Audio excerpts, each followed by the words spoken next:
And no ch. Like we don't put t before. That's the most Russian experience I ever got. Salut Jeanne. Salut André. Ça va? Ça va et toi? La terrasse, ça va ou ça va pas? Ça va très très bien. Et le bruit là-bas, ça va? Ça va, c'est ok.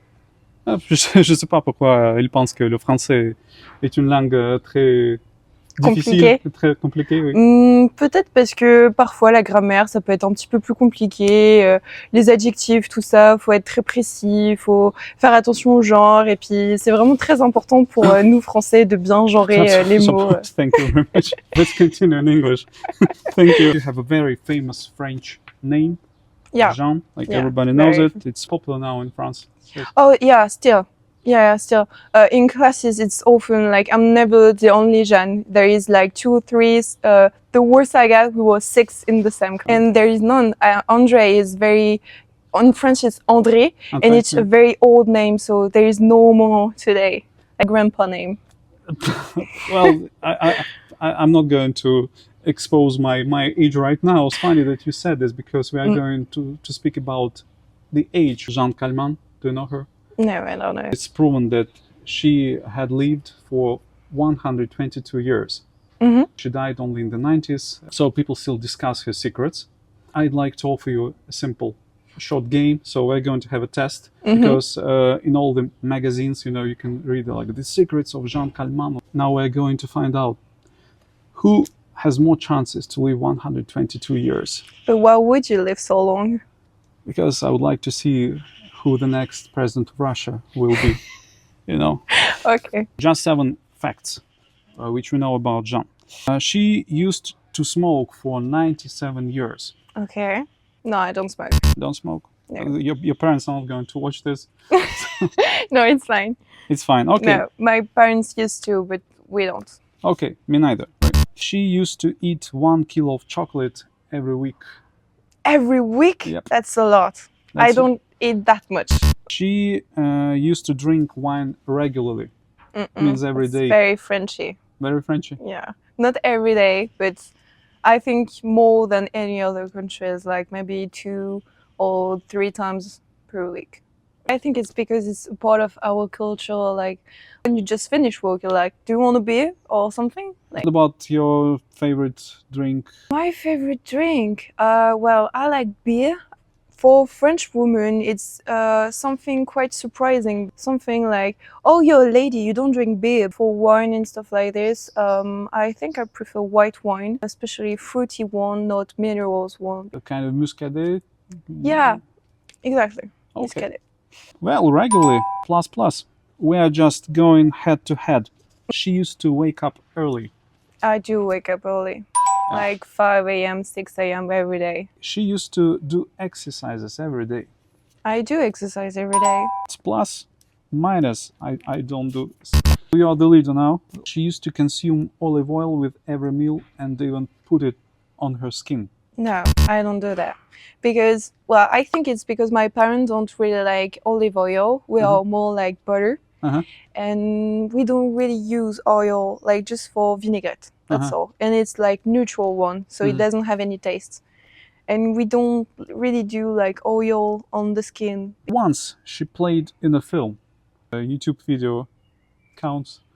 Okay, video can count now. What should I say? The result is showing that you are much closer to this by doing your exercises. You should just start smoking. No. And you'll be fine. In Russian, your name sounds like Жанна. Yeah. Жанна Бичевская. Бичевska. Okay. Oh, she's blonde, such as me. One of your famous songs is called Поручик Голицын, which was written in the 70s in Paris, as everybody believes. The song about immigrants. And they know that it was not so difficult for them. Of course, it was difficult to leave Russia, but at the same time, all of them spoke French quite fluently. And because it was normal in Europe and Russia, of course, to learn French. And you know that in French it was like something usual to learn Russian. it's pretty recent that young people don't learn Russian anymore. For example, at my high school, my parents were the same as I was, and they both learn Russian. They forget everything now, but they learn it. And some people in my family learn Russian as well. It's a kind of your family tradition that you decided to choose To some learn Russian? Yeah. No, not at all. It's just history passion, I would say. It's just, I don't know. I learned about World War II very late and the Cold War very late in high school.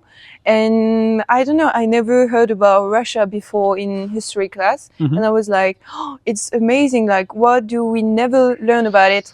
After I started to be very interested in it, the war in Ukraine started. Yeah. And every time in the news, they were talking about Russia, Russia, Russia. I have to say that I would prefer that the love to Russian history and to Russian language would be promoted better by, I don't know, film directors like Zvyagintsov. He had Grand Prix recently for his film. What kind of difficulties did you face when you started learning Russian? I think it's the method.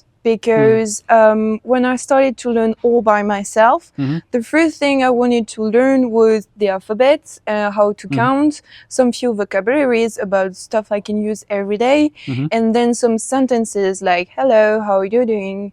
And very easy phrases. And there I was like, okay, so now the pronunciation is a bit complicated for some sounds, but it's fine. I will do it. I can do it. But when I started to learn with teachers in university, I was completely lost by the very aggressive method. Like I had to learn vocabulary every day, like, I don't know, maybe 20 or 30 words per day, every day. And they started immediately with the grammar. I never heard my Russian teacher speaking and he never heard me speaking.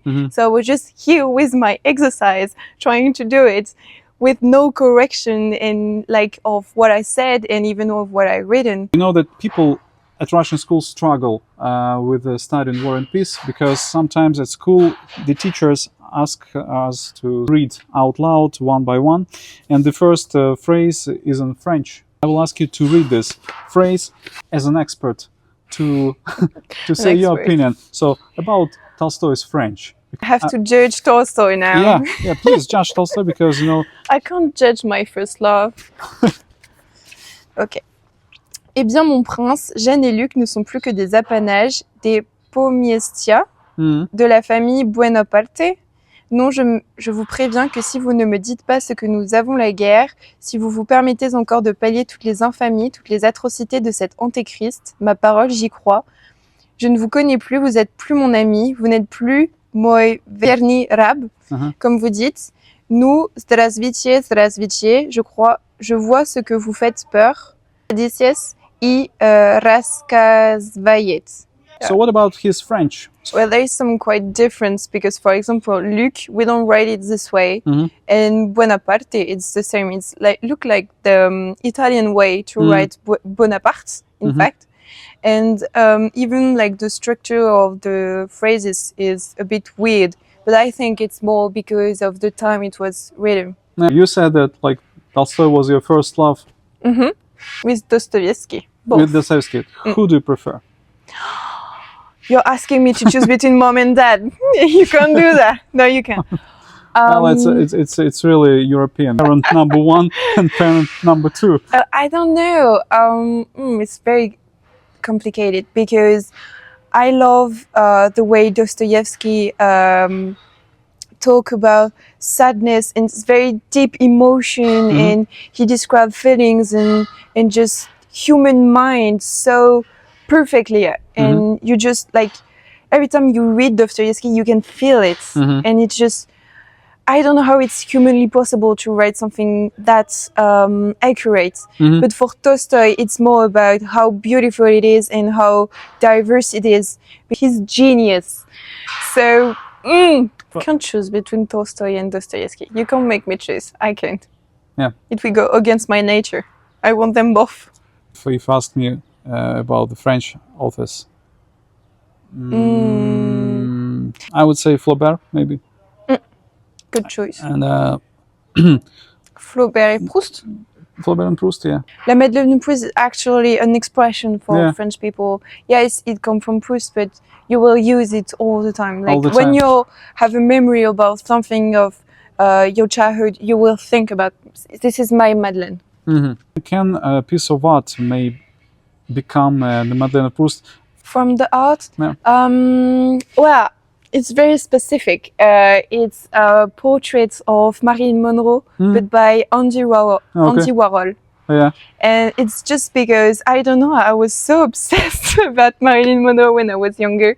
And when I was like maybe 10 or something like this, there was like a big exposition about Andy Warhol, especially about every painting he made of. It was huge. And maybe I was young, so it felt even more huge for me at the time. But I was just obsessed about it. So every time like I see something from Andy Warhol, even if it's not written, even if it's just inspired, I know this one, Andy Warhol. It's your Madeleine of Proust? Yeah, it's mine. We found out that your favorite painter probably is an American. Do you have any favorite French painters? I would say, I think Van Gogh. Van Gogh? Yeah. He's not French, he's Dutch. Okay, so what's yours? Mine French, I prefer Russian artists. So which one? Of course, Malevich. He worked in St. Petersburg, of course, it's Kazimir Malevich. He's Polish. Well, it doesn't matter. Well, everybody has got Polish roots. Even you, as I heard, you also have Polish roots. Oh, it's very ancient. Like, it's just like the father of my grandmother is born in Poland. The father of your great-grandfather. Yeah, great father. He's born in Poland and then just came in France, but I think he was maybe 2 years old and he never go back to Poland. So we just have a Polish name, that's all. But you are going to visit Poland, right? Not just visit, I'm moving to Poland. Moving to Poland? For a year. For a year? Yeah, university studies. Hopefully I came back with a good level of Polish. But I'm already stuck at the alphabet. I'm just like, very complicated. You are going to Poland for a year, you're going to live there. And you know that, so historically there are lots of problems between Russia and Poland. Among the things that you're going to hear, there will be something extremely wrong. The Polish believe that they invented vodka. Okay, but very important. You shouldn't believe this. I'm going to prove it to you because I'm going to teach you how to drink vodka. I love it. Probably you will teach me. No, I can't say it. We'll see. The most important thing that after the first one, we don't snack. You don't, because we are going to make 2 shots. Yeah. Okay.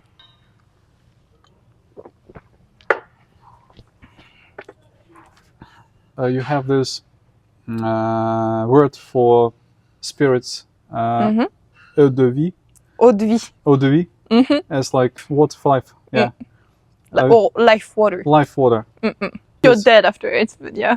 Probably, yeah. So it depends. It's a different taste. It's got different tastes, like pear. Yeah, and it depends if you do it or if it's an industrial one, or if you do it but you're a professional. And there's so many different eau de vie.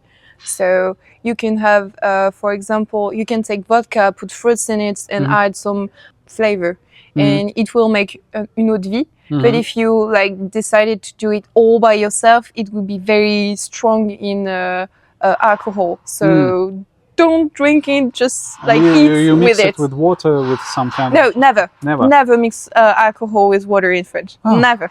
Between the first and the second, the gap should be little to the likes, to the views, and to the comments of this show. Perfect.